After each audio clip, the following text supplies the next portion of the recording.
you walk off that course shaking your head like, oh, like I did the first time I played. Like, God, there's something about that I could play better. I could get that. It's there. But the next time you play, that same hole that got you, that you were thinking about all week, it gets you again. And that's, you know, that's golf in nature. But I think that's Marlborough kind of to a T. The course, you know, strategically didn't mean that much to me. I was 11, for crying out loud. And I know everybody says this about an early course in their life that they played. But there were 3 or 4 holes that if you just sprinkled a small serving of steroids on them, could have been on any golf course in America. The place is kind of in my soul.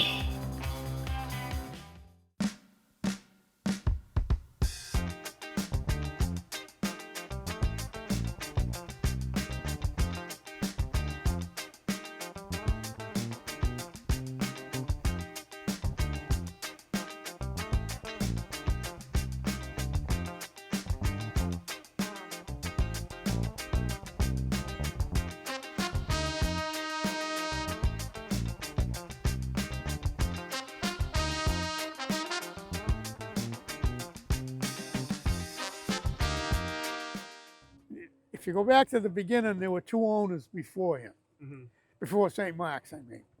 And the second owner donated it, a guy by the name of Charles Choate. Okay, he gave it to the school. He bought it in 1915, and he donated it to St. Mark's in 1923. Wow. Okay, and the original golf course was George Peabody Gardner. And he was the nephew of Isabel Stewart Gardner, the Boston Museum thing and everything.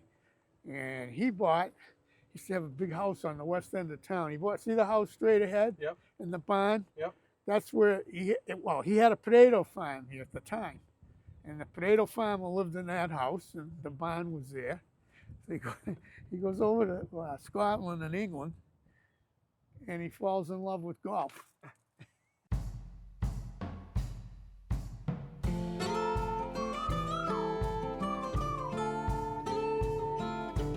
There were alternate landing areas separated by a stream on the first hole.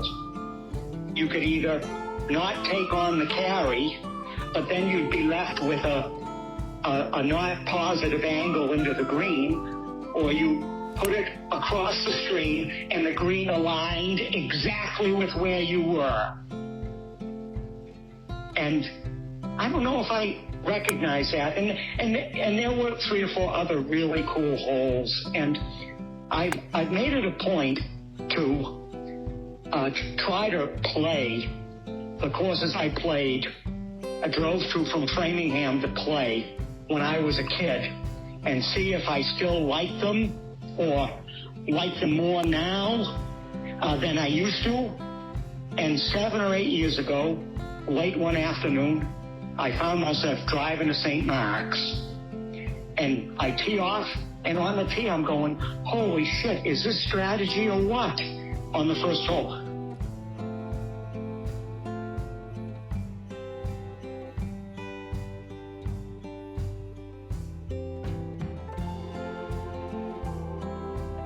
Then the third hole was really interesting. The tee was back almost next to Route 85, and you sort of hit out over a gravel pit. You couldn't see the landing area, and because it was uphill, you didn't have your most controlled swing, and it was a par 5. It was about 465 yards, and I'd never gotten there in 2, and so I said, I really want to get there in 2 today, and I hit a good drive. I didn't fade it because I was swinging too hard. And then for me, I just hit a really good 3-wood, and I said, son of a gun, that's going to be on the green. And I went up to the green, and I looked around. The greens there are like 2,000 square feet or were. And I couldn't see it. I looked in the rough around the green. I looked in the bunker, and then I looked up, and behind the green there was a chain link fence and then a street, and then a red house, and in the middle of this guy's lawn was my golf ball. I'd somehow flown the green. Impossible. And the guy has a sign on the front corner of his lot, this is my house, do not trespass into my yard to get your golf ball. And I had to have that golf ball. I reached this, I wasn't on the green, but who cares? I had reached that hole that I'd played hundreds of times. For the first time in 2, the course is unirrigated too, so there's no excuse for not reaching it in 2. And I went over, and as I bent down to pick up my ball, I heard the screen door open, and I heard a guy say, "You have trouble reading signs?" And I went over and I said, "Hi, I'm Brian." I said, "No, sir, I could read the sign." I said, "I've been playing this since I was 13, and today is the first day in my life I've ever reached the green in 2, and I wanted that golf ball back." And he started laughing. He said, "Wait a minute." He went inside the door and he got one of these Home Depot buckets full of golf balls. He said, "Do you need any more?" Sure is. It was awesome. It's gonna take trust if we're gonna shoot 30 out here. Yeah, and then my favorite thing about this show is when we run into kind of our guide who so inhabits the golf course, like they feel like they're a part of it, and that was truly the case with this guy who was Central Mass to the bone and had the accent and was just so much fun to listen to talk. Yeah, it's so funny how that comes to be. I had met him when I went in there a few years back and did a written story on the course, and then when we got inside to go start filming, I was like, "Hey, is Dickie still around?" He's like, he's still with us, but he's not here today." I was like, we had caught up with him last time. Could we get you on camera to talk? He's like, "You know what? I'm gonna call Dickie." So he calls him up. He catches him at Market Basket, and the guy is such a nice guy and loves the place so much. He just leaves his groceries and then comes over to the golf course to come spin around with us, tell us stories, hang with us. With, like you said, with his accent, Market Basket, but then he's got these amazing stories of the golf course, how it's evolved, how it's existed, the pride they have in Brian Silva, almost like it's, the course's son has created Brian Silva in a way, and they track his success and all that. There's just this really neat community aspect to it, and I think he does a great job of just encompassing all that, and he's the guy. Okay, well, I'm Dick Cruciani. Okay, and as I said, I grew up in the mid-'50s, sold soda out here with a couple of my friends because he was collecting greens fees and all that. The computer age came in, and I'm kind of a dinosaur. So I went back to start a Ranger, and I also help water the greens and tees because everything is manual. We got to get off and turn the valves on and all that type of thing. So that's what I do, and You just have a great passion for the place. Oh, this to me, like, is life and death. Where'd that go?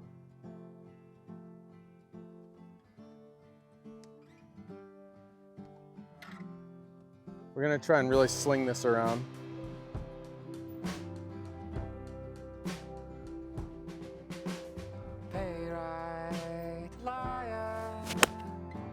Your head upon my lap on the buffalo grass. Bunker. At least I did what I said. There's that.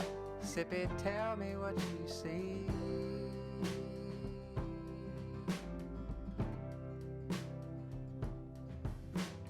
Maybe it's a baby, or maybe it's a cottonmouth swallowing its tail. That one looks like Lady Guadalupe with an airplane in her hair. It's paradise. The sun is just That's a real teammate right there. So shade your eyes. Well, there goes a phoenix with a last light. Baby, it's an omen. Let's fly. I lost it right. Darn it. Lands soft somehow. Nope. No, stop. Are you kidding me? See, that's the real penalty here. You're gonna miss off the fairway. Get that out of my face after a bad shot. You miss off the fairway, it could be in the woods. Like, that's part of the deal here. That's why I love it. You know, it's not all huge, thick, rough and all. It's a different challenge, and it's more my speed. So do that and go hit yours in tight, would you? You snuck in through the bathroom window. That's really bad. Waited for me there. Or hidden in the shower. Somebody's got to get up and down. For an hour. This actually was the hole that was Brian Silva's nemesis. Oh, was it really? Yeah, he said he never had a right club. And there was somebody he knew who he played with had the club. He finally had to buy the club from the guy, and I don't know what club it was. He said he could never figure out, you know, how to hit and what to hit. So it always was tough for him. And it's a par 3, but it's kind of a screwy one. You know? Yeah, it's long too. Yeah, it is long, yeah. Without holiday napkin on the floor. All right, Steven, come on. As payment for your fortunes, I predicted. Oh, what a bullet. Well, you said That was hit so good. hell no. This was, You're lucky. That was a great strike. I'm gonna take the positives. It's gonna be a tough up and down. You know what? that tree might have been there since 1896. I don't know. Pretty old, whatever it is. We're gonna get creative. We're gonna try and bound it into the face of the bunker and see if it'll jump up. Okay? Hey, right to liar. With your head upon my lap on the buffalo. Oh, almost, but not quite. The clouds are moving fast. Well, Sippy, tell me what you see. So St. Mark's held up for me now. The town has bought the course, and I went in and consulted about what they should do with the first and ninth holes, because they took major parts of the fairways out of both of them. And then when they put it out to bid, they were disappointed I didn't bid it. I couldn't change my childhood dream course, but I have very fond memories there. I really need to get to Juniper Hill in Northborough, the old course I used to play all the time and see them, but it's just kind of fascinating to see how they hold up in your mind. And I think the other thing is, you know, the level of maintenance on all courses has gone up over time. Private courses, resort, semi-private, public. And when I go back to St. Mark's, there's no fairway irrigation. And if you don't realize that the playing conditions are second in the important characteristics of whether or not a course is good or great, you never will. Because I was just whistling a happy tune during the entire 9 holes. And the fact that the fairways weren't as lush and green as places I visit or work at, it couldn't have meant less to me. It was really a great experience. Part of the greatness was That's a wrap. how happy I was when I got in the car and I just say, this place has still got it.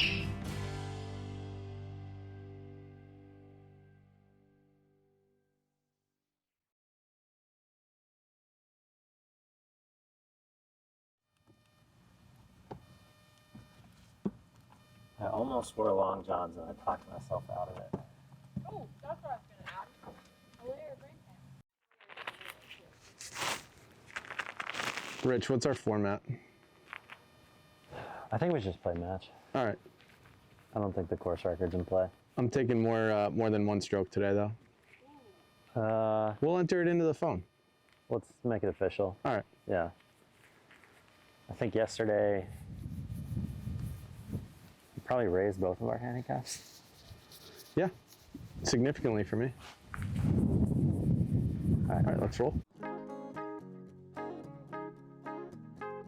What makes Marlborough special to me, and I think to the rest of the members, is that it's pure golf for pure golfers. You're gonna come to Marlborough. You're gonna get a game, whether you like it or not sometimes. I get 5 off of you. What? My course handicap is 13, yours is 8. I'm a 9.1. That's a lot. This is Guy Antonacci's ace. Where? Here. This hole? On 1. What? How far is it? I think it's like 322 or something.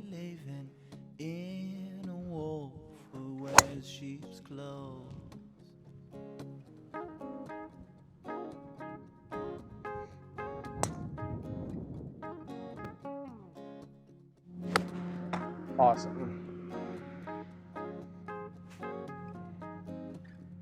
I just lost it. Don't let the Oh. world outside your window pane get to your head. And hopefully make some sense of all that you did before you're dead. Troubles with meeting anybody follows wherever you go. The greens here are fast. You're saying that for a fact, or you're asking? Kind of a fact. He said they're in great shape, and everything I've ever heard of here is like the greens are just perfect. So Marlborough Country Club, it's got 2 nines, 2 very different nines in the sense that one was built in the 20s and the other in the 70s, with 2 very different architects.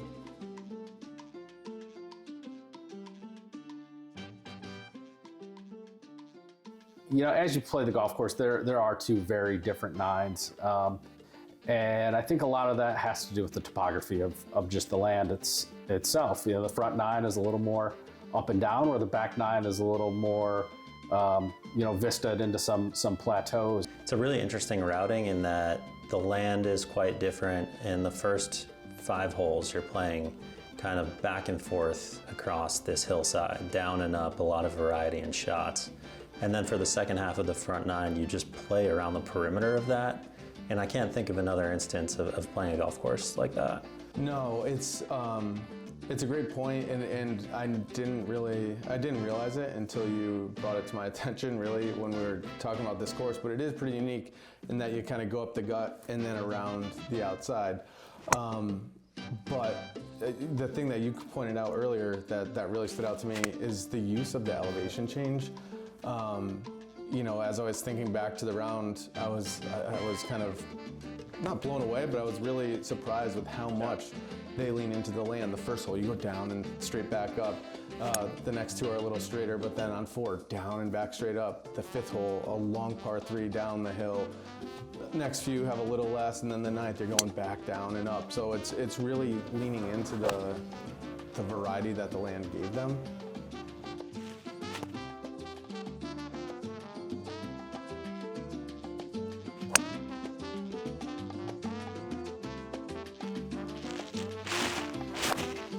Oh, fun to win, fun to be in the hill.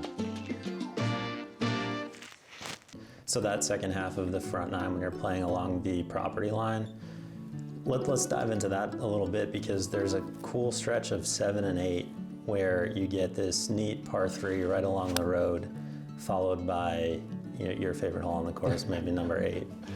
Yeah, I think the 7th is a really strong par 3, probably a mid-length, you know, depending on what tees you're playing and the style of game you have. But for me, I found it as a mid-length par 3. Not that the shots were dictated by the trees, but I think the word you used, framed, really nicely. A couple of tall trees that kind of surround it, and then a really nice green complex, some bunkering up there. But it felt like just a really solid par 3. And then as you turn the corner there to the par 5, you know, I love the idea of the centerline tree that they have built in there on the 8th hole.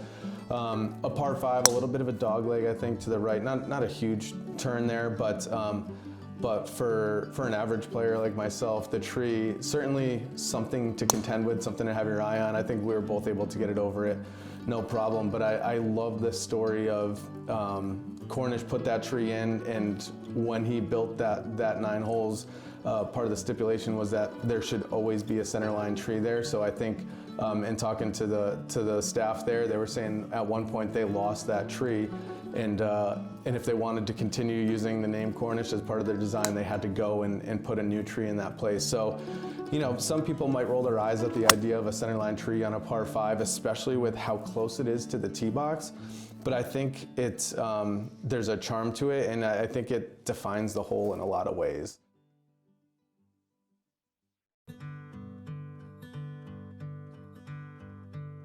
The routing, when you think about that, the back was the original 9.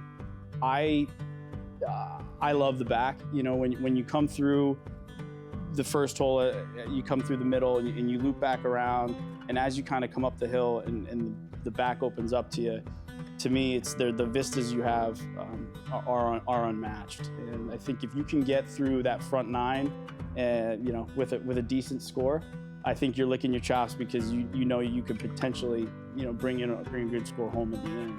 So it's cool to stand there and look at the test that awaits you and kind of soak in that you're truly making the turn. I love when a golf course feels like you're making a turn. The 10th has got to be one of my favorite to play. I think it's such a well-designed, short, downhill, drivable par 4. Great use of the land. I mean, what would otherwise be, you know, just rip one down a hill and put a green down at the bottom. They have such a cool mounding that fronts that green and protects it just enough to still make it welcoming and still make you give it a rip every time, but demanding enough to penalize those that get too close to it, really.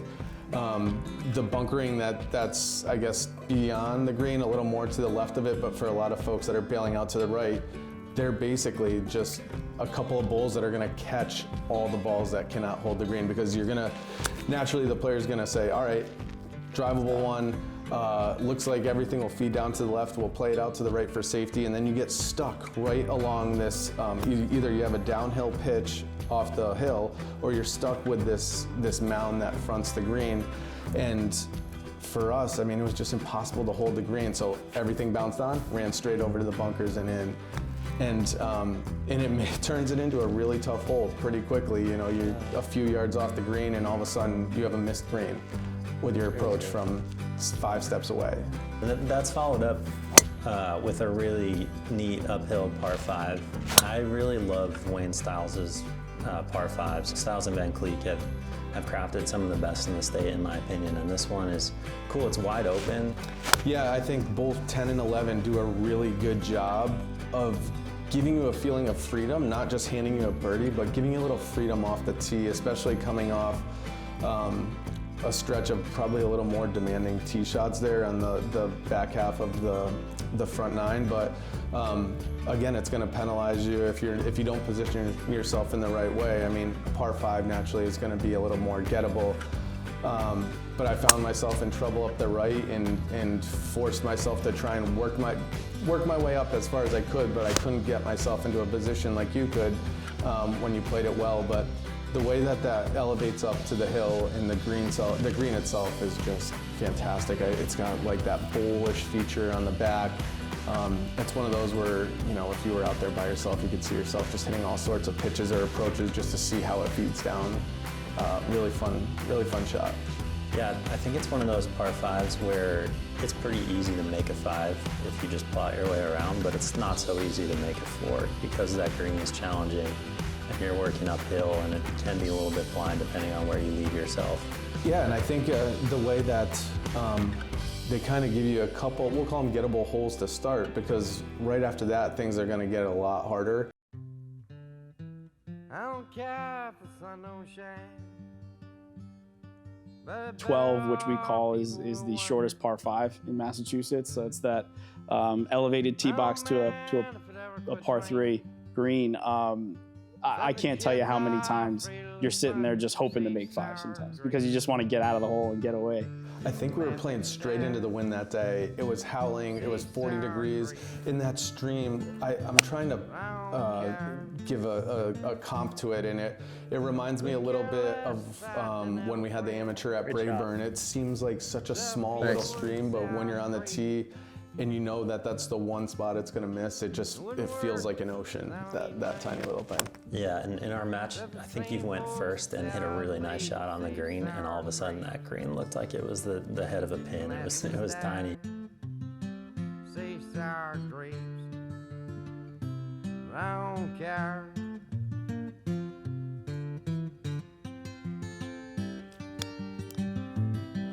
Not my first time, clearly.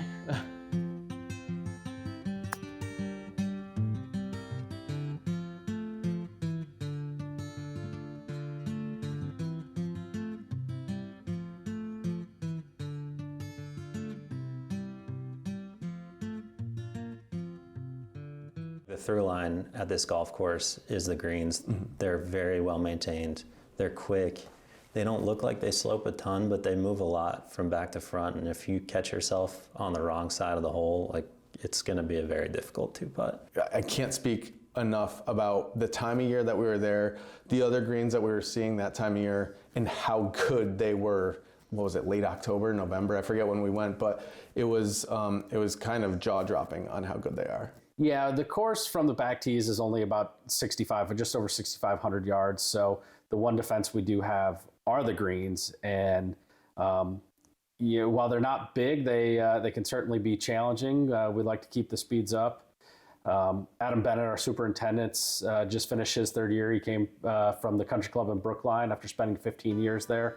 He's really, dialed in with the health of these greens and how they grow and how he can manage them.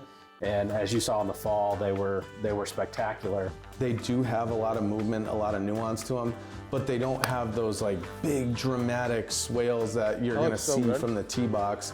That might be a little more modern in a sense. They feel like they've been grown in. They feel natural and part of the land, yet they are like I think it's the 15th hole. That was an unbelievable hole location. I don't want to say unfair because it was really memorable. I couldn't get the ball in the hole, but they have the ability to do that.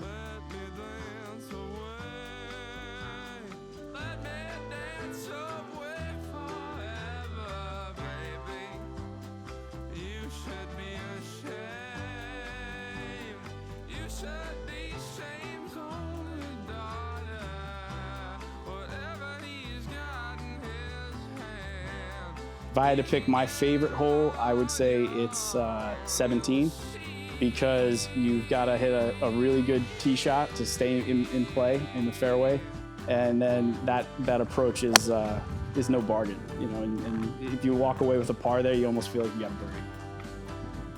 Man.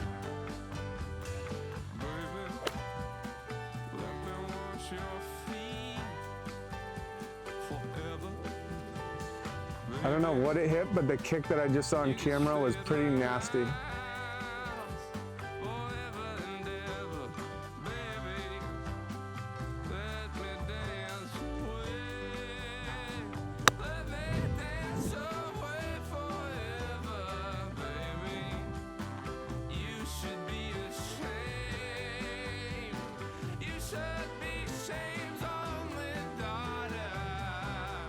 So here's what's going on. We're trying to identify where Rich's ball is. We're watching it back.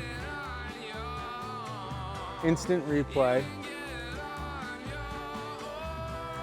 Oh no. It's right there. We'll call that the expedited NFL review.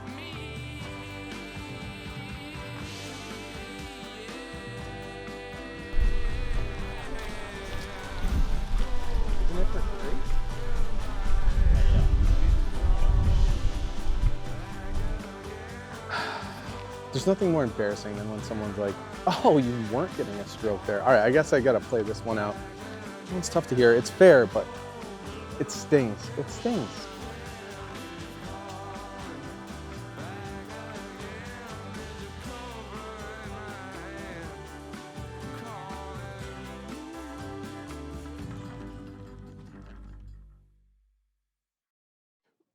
when you think about some of your favorite holes, I mean, finishing on 18, it's a par 3 where you have a veranda out there where it's a members patio and you're hearing everybody talk. So to some degree, on a Friday, on a Sunday, on a Saturday, you're feeling like you're almost in the PGA Tour because you're hearing the murmurs, people are yelling at you. You know, it's a pressure situation.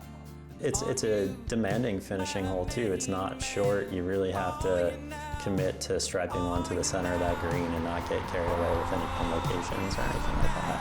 Yeah, and it's another one where you're guessing on the distance, right? You're playing, it looks like uphill, but once you get up to the green and look back, you're like, wow, that was way more uphill than it looks like.